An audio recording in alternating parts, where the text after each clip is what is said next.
All right. So big O, we talked about this a little. The book goes through it. It's very important we get this notation down right. So let's do it a second time. Right? You okay with everyone good with that? Oh, yes. Yeah, I thought so. Yes. Yes. Yeah, so far I've yet to have Stack Overflow. So far not too many people got too confused that want to do this less than once. All right, so if notice n is increasing exponentially. It goes 1, 2, 4, 8, 16, 32. So it's increasing exponentially, which is a common way to do it. Log base n is only increasing linearly if you correlate it that way. So log base 2. N log n, well, they don't print out n, but n, well, yes, they do. N's right over here. Notice they're multiplying the 2. Still increases linearly, but not by too much more. Just you're multiplying by the log base 2 of n. Notice n squared is still substantially slower than n log n. And 2 to the n is awful. Yeah. You just give up. Yes. If your algorithm's 2 to the n, you are not going to pass. Sorry. That's just the way it is. All right, just to really bring this home, the author did a couple of calculations. Those are milliseconds, aka microseconds. So milliseconds, then microseconds. Linear, not too bad. Well, it's a direct relationship between how big n is and how much time it takes. Notice n log n, it is, there is a noticeable difference. Actually, it is somewhat significant in n. It is significant, but it's still within the order of magnitude. We're still okay. You said microsecond? And I meant n logs in over here, sorry. Yes, milliseconds, microseconds. So microsecond is 1,000 per millisecond? Yes. So it's a millionth of a second? Yes. So you can't even tell that. Huh? It's not, you can't even, like, humanly recognize that. Humans cannot, the computer can. Right. Because Q is doing gigahertz, which is billionths of a second. All right, let's start over because I did this a little wrong. F of n directly proportional. Notice log base n barely increases. I got my graphs mixed up. Log base 2 of n barely increases even as your size is increasing exponentially. Well, I say barely, but it's not. You're still not going to notice it. It's still the microsecond range, actually sub-microsecond range.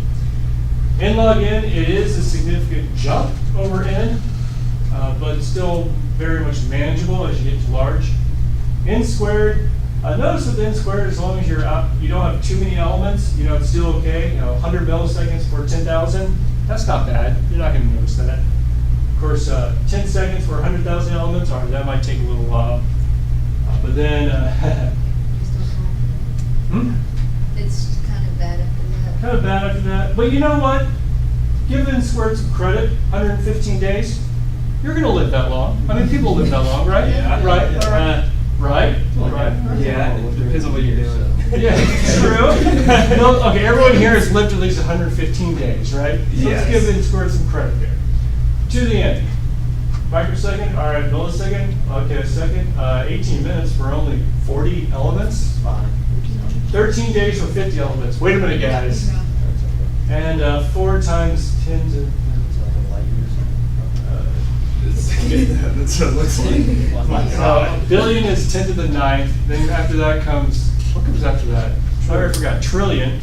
So that's 40 trillion years. So now- Everyone got that? Yes. How did it jump like that? Double? Well, basically 2 to the n, 2 to the 50. Have you seen now? The graph of 2 to the n looks like this. Oh wait, there they have it. Algorithm like 2 to the n. How does that? What do you? All right. This picture is wrong. Yeah. 2 to the n. Shouldn't 2 to the end be like a straight line? Yeah. Yeah. Oh, because it only goes up to 10. Okay. Yeah. That's why. Does it go past 10? It does not. All right, yeah, 2 to the end. Yeah, there's a small sliver where 2 to the end is faster than n squared. So we should use 2 to the n. If your value is less than 10, sure. So let me go ahead and draw this for you. we'll do 0, 10, 100. So n squared might look like something like this, like that. To the end would probably look something like, let me see if I can draw this right.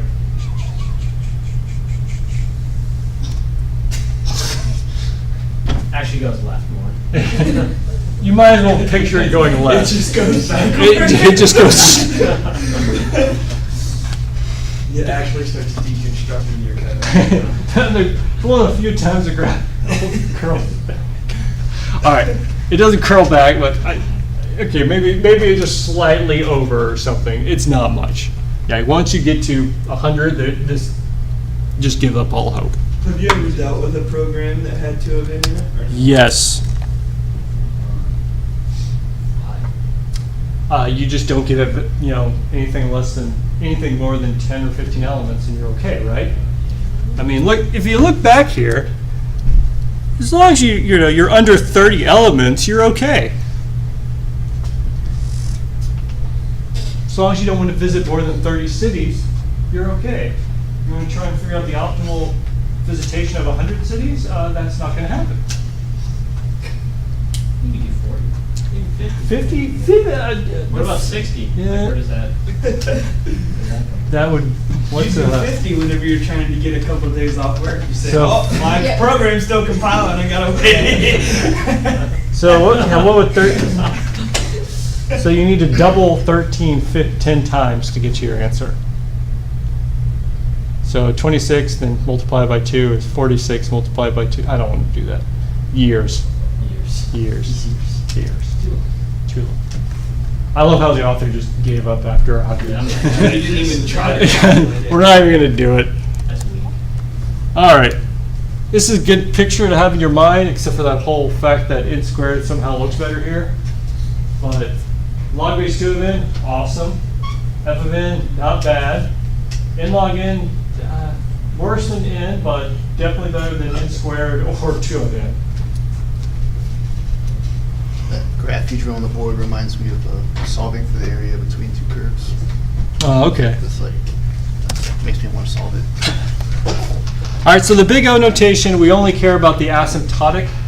AKA, even though beforehand we said it was n plus 1 over 2, we're just saying it's a big O of n.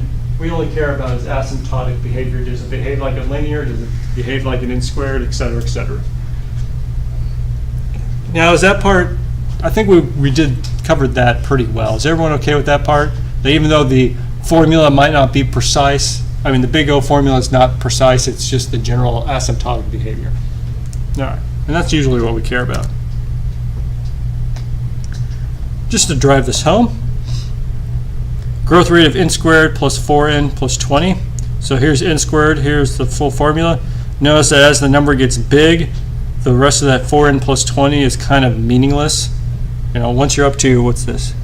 3 million, 100 million, 40,000 is meaningless, right? It's what, 0.004%. You don't really care.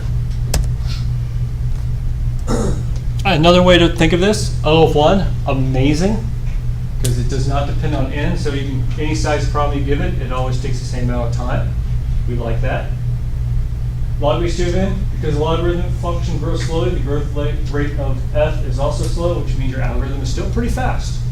Log base 2 of n, we love that. N, growth rate is linear, directly proportional to problem size. We would prefer log base n, but if all our algorithms were just n, we'd still be pretty happy because we can still solve those problems fairly quickly. N log n, the growth rate is faster than linear, meaning that it's slower than linear. It is significantly slower, but it's not in I guess greatly slower as much as n squared is. N log n, a lot of times we can deal with that as well. Usually n log n is fine. N squared is where we start having problems.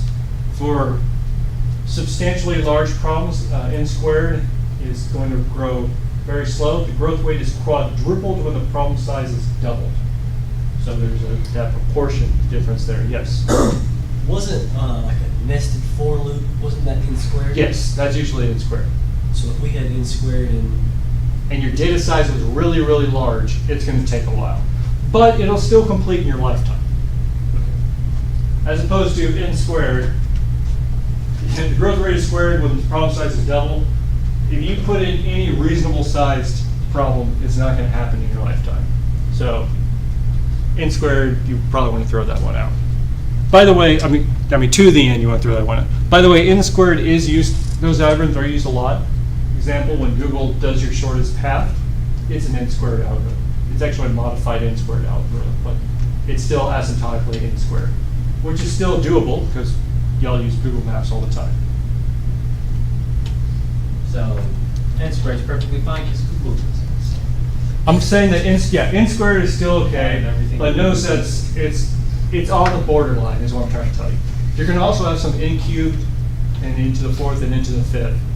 What I'm saying is when you go into those polynomial ones, well, where you have a constant in your exponent, things start to slow down significantly, so there's usually some tricks you want to do, but you can deal with it. What you can't deal with is exponential growth. Are we learning the tricks? Hmm? Are we learning the tricks soon then? Are they coming up?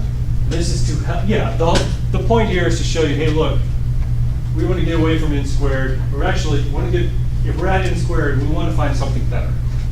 If every database search took n squared to do, nothing would get done. Database searches are way faster. Certain things just need to be faster than n squared. But n squared is doable. My point is that to the n is not doable. We call it intractable, or non-polynomial actually, is the correct term. All right, sequential search, n plus 1 over 2, which is half of n, plus a half, which we just call O of n. Unsuccessful search is a full n, O of n. Binary search, successful, I guess they don't need to find that last iteration, they don't need to do that last check. We just call it log base 2 of n. Notice that that's the significant term. Again, unsuccessful, log base 2 of n, that's the significant term.